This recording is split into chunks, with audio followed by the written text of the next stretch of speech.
Six Dates with Barker, Phantom, Part 1, production number 0594, recording date the 14th of the 9th, 70, take 1.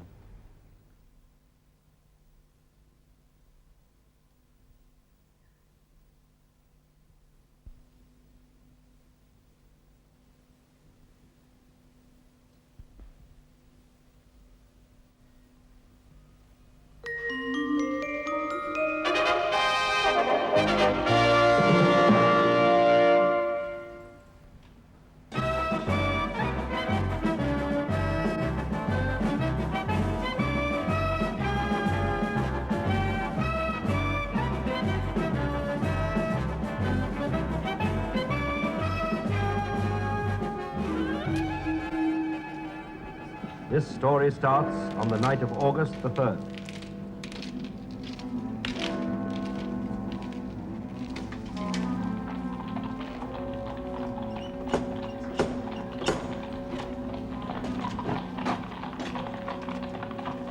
Good evening, sir. Can I assist you? Yes. Is the Prime Minister in? Yes, he is. But he sees nobody without an appointment, except Miss Maureen Body. Will you give him my card? There is no address, sir. I know. I'm never in. Is there any message? Yes. Tell him this.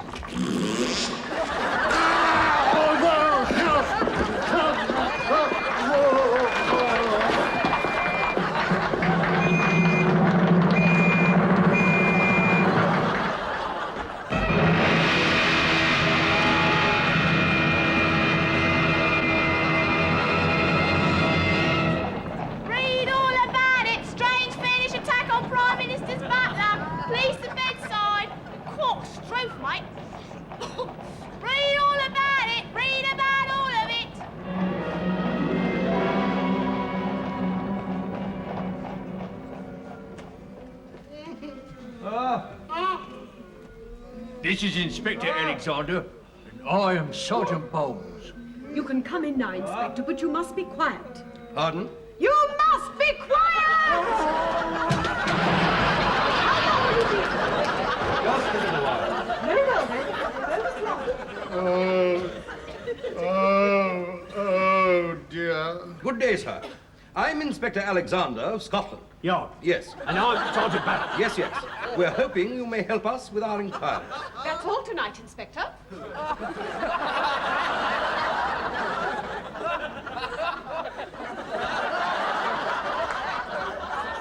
Not too long, Inspector. He's still very weak.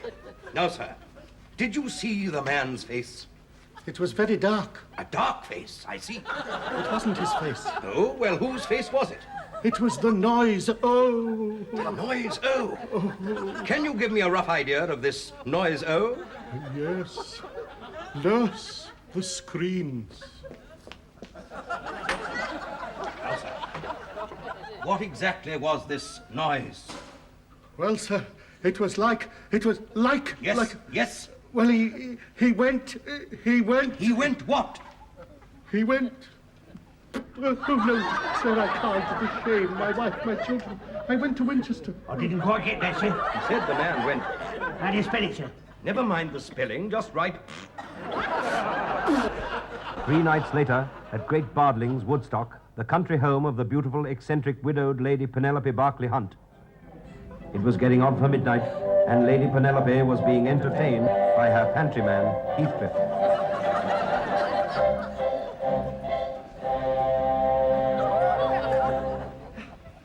Will that be all, my lady? No, James. Very good, my lady.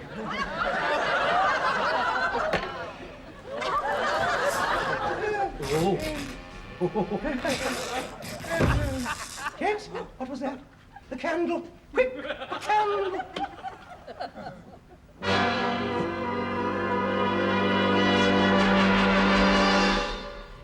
Who are you?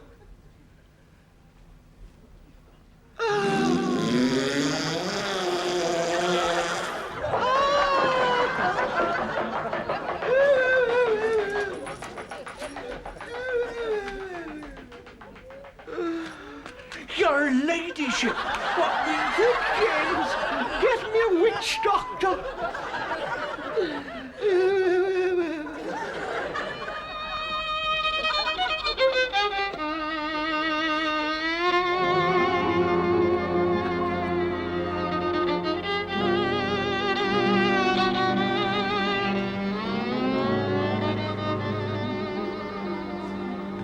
So, the phantom has struck again, and this time, what is worse, a person of royal blood.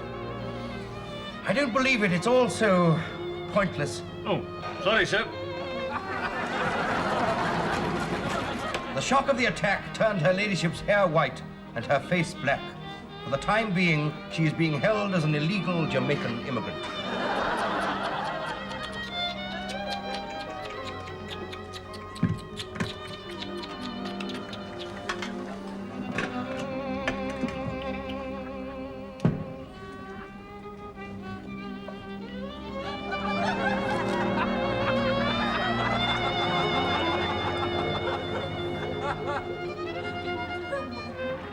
Meanwhile, in the House of Commons, Mr. Disraeli was having a stormy passage with the opposition. I tell you, Mr. Gladstone, I can buy the Suez Canal for you wholesale. Where will you get the money? Yes, Answer. answer. I shall get the money from the Baron de...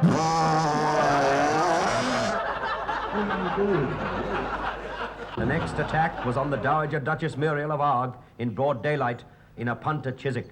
The Duchess was rendered unconscious by a series of gigantic raspberries, and as she lay senseless, the fiend tattooed a moustache on her face and left her drifting helplessly on the Thames. This time, the Home Office stepped in.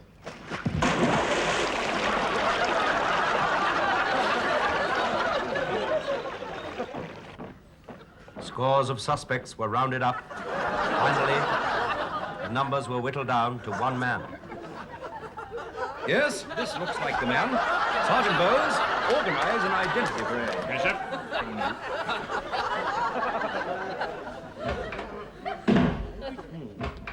Right, you lot, over there.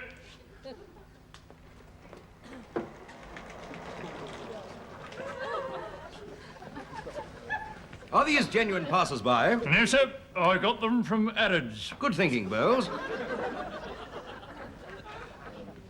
All right, Bowles, bring in the Duchess. Yes, sir.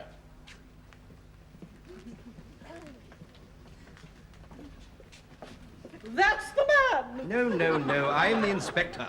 You've only got these to choose from. It's all very difficult. Very difficult.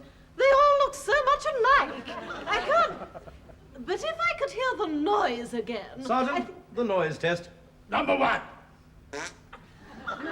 No, nothing. Number two. No. Number three. I'm not sure. Number three, once more. No. Number four. Oh, dear. This is a gross violation of individual liberty.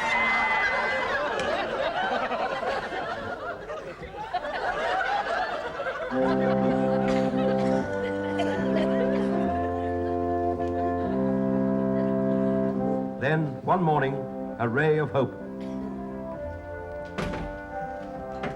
This is Mrs. Socks, sir.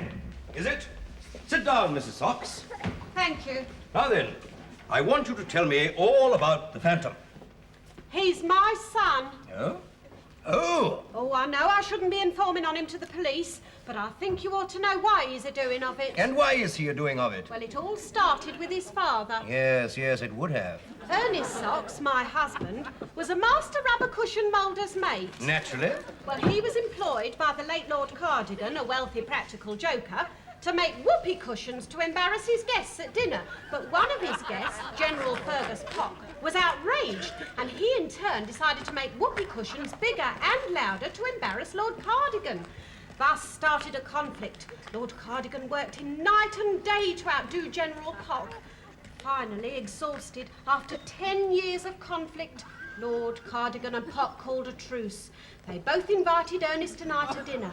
But unbeknown to us, they had secreted an explosive giant whoopee cushion on my husband's chair, and as he sat down, the shock was too much. He had a seizure in his legs. You know where your son is? No, I wish I did. What's his first name? Dick. Dick? Sergeant Bowles? Arrest all men named Dick.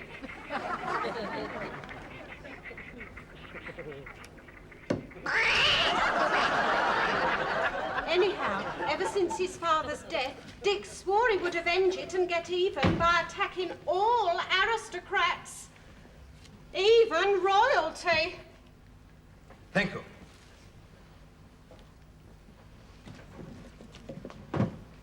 Even royalty, eh? Sergeant Bowles, you know what this means? No, sir. No, I knew you wouldn't. It means he might even attack royalty. He must protect the Queen's person at all costs. Oh, yes, sir. Who is the Queen's person, sir? I've no time to stand here and bandy words with you. Her Majesty is in mortal danger. Even now, it may be too soon.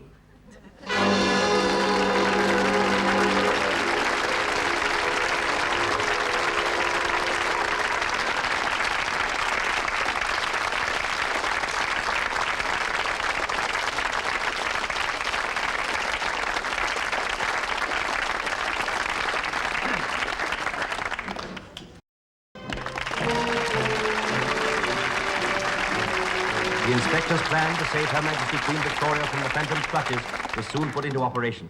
The Home Secretary, Sir William Whittle, outlines the scheme to his men at his country house in Neasden on one of his rare evenings off. Left, right. Be victorious! Hurt! Be victorious! Right! Left! Be victorious! From the right! Never! 1, 2, 3, 4, 5, 6! Be victorious! Reported for duty, sir! Be victorious. And at ease. Now, men, I expect you're all wondering why you've been asked to dress like this. Simply this. We have inside information that an attempt is to be made upon Her Majesty's person by the Rosebery Phantom Plaza of the old London, etc.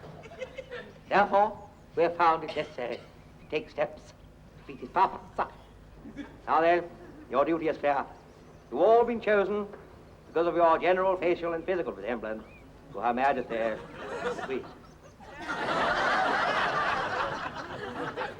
You will all be given specific regal duties for while Her Majesty is transported to Balmoral Law. One of you will take up residence at Buckingham Palace, bearing in mind no one in the royal household will know that you are an imp. Every evening, one of you will be driven through Hyde Park in an open landau. Another one will give a soiree at St. James's Pavilion, and so on. We hope by this method draw the miscreant into being overconfident. Now then, are there any queries? Have any of you got any queries? No? No? Good luck to all. Victorious! Dismissed! Thus, the platoon of 6 Queen Victoria's First Class set about their vital task of decoying the Phantom into a lethal trap. But the worst was yet to come. On the night of October the 22nd, the Phantom's card was found in the Queen's bedchamber at Balmoral by the Queen's retainer, John Brown. Oh, my goodness me. The nation was shocked. An emergency meeting of all Commonwealth leaders was called at number 10 by the Prime Minister. My lords, prime ministers, sultans, potentates, sheiks, maharajas, and Miss Maureen body. Gentlemen and Maureen, we must take steps to isolate this threat to our dear Queen. Everything else must take second place. Now then, all those in favor, please raise the right hand.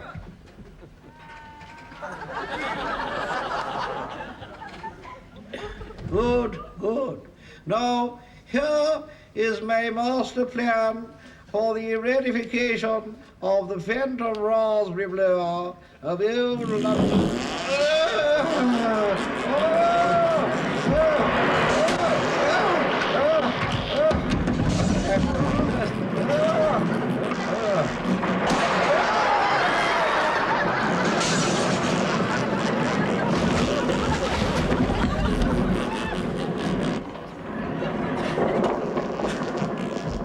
That's it. Stop him! He's the Phantom. Use mine. This last blow was too much for the already overworked inspector. He broke down. He was sent to a gentleman's rest home in Sussex and promoted to emperor. A grave setback, but for once, fortune smiled on the police. At midnight on November the 3rd, Ludwig Kluck, the famous Chinese ornithologist, was recording the sound of the kosher nightjar on Hampstead Heath.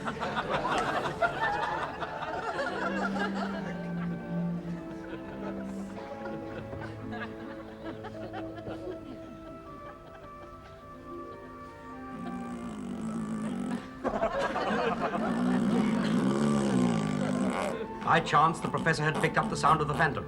Believing it to be the mating call of the extinct dodo, Herr Kluck played the recording back to an enthralled audience at the Royal Ornithological Society. And so, here we have the proof that the dodo is alive and winning. Listen.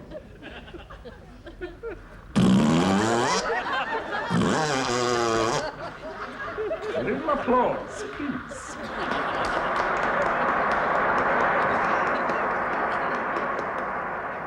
Thank you. Fortunately, one of the members, Lord Skrite Lentil, himself once a victim, recognized the sound and the recording was rushed to Scotland Yard. Yes, that's him all right. Let's wait till he comes out.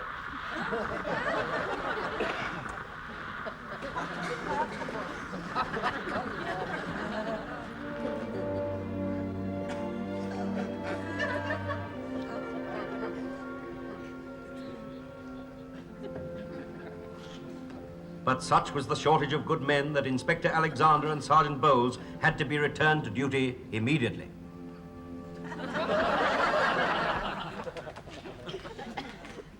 I see you back. I'll go and put the kettle on. 4 hours later, a letter was delivered at Scotland Yard. The inspector was already working on another tricky assignment when Sergeant Bowles interrupted him. Excuse me, sir. What is it, Bowles? Can't you see I'm in the middle of questioning an eyewitness? It's his letter, sir. It's urgent. All right, Higgins, but don't let it happen again. No, Inspector.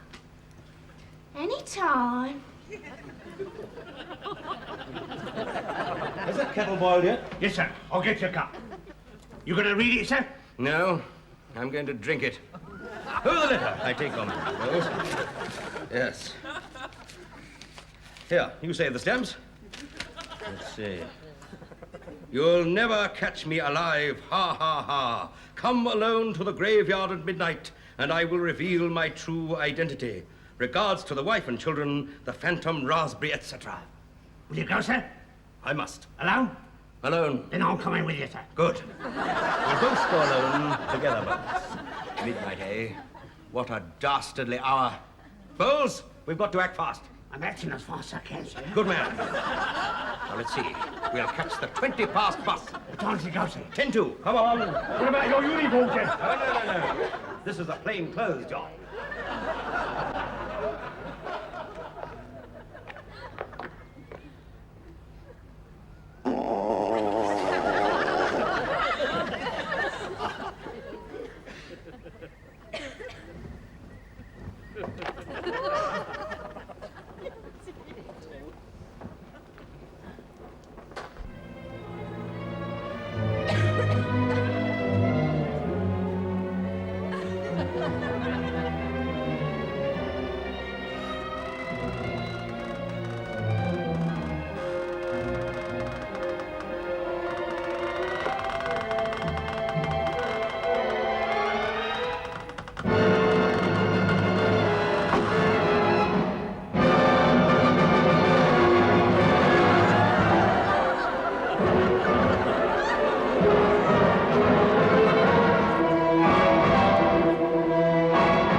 And so the chase was on.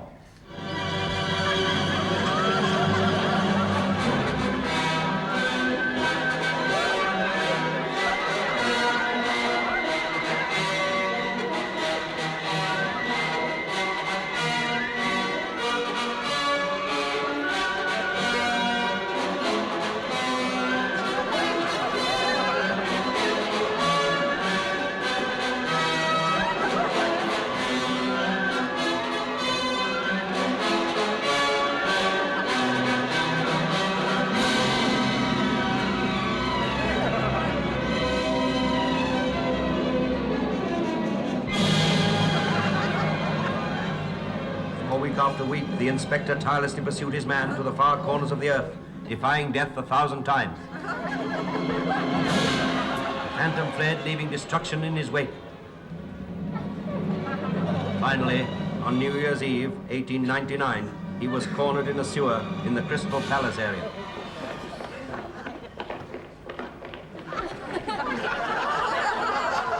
Now listen to me, naughty phantom raspberry blower of old London town. I know you're down there. Give yourself up, or we'll play your own devilish recording back to you, amplified with a new electric police horn. You hear me? He can hear you, sir. I'll count up to 10. You'll never take me alive! I'd rather turn my weapon upon myself! Come, sir, we will not bargain with you. Come out. 1, 2, 3, 4, 5, 6, 7, I mean it, sir. 8, 9, take cover!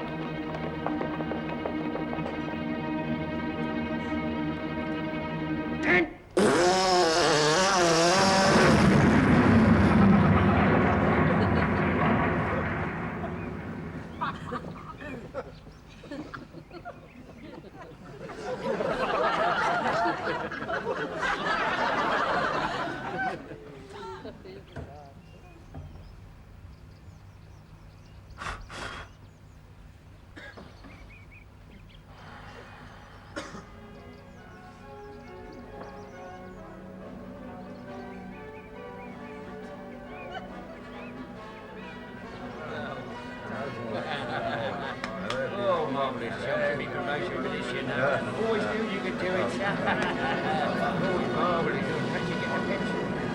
So, a new century dawned, and London at last freed itself of the dreaded Phantom Raspberry Blower.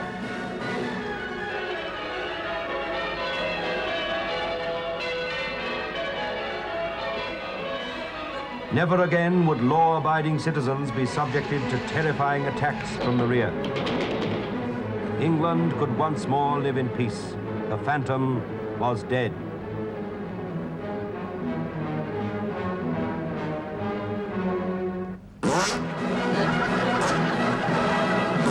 Or was he?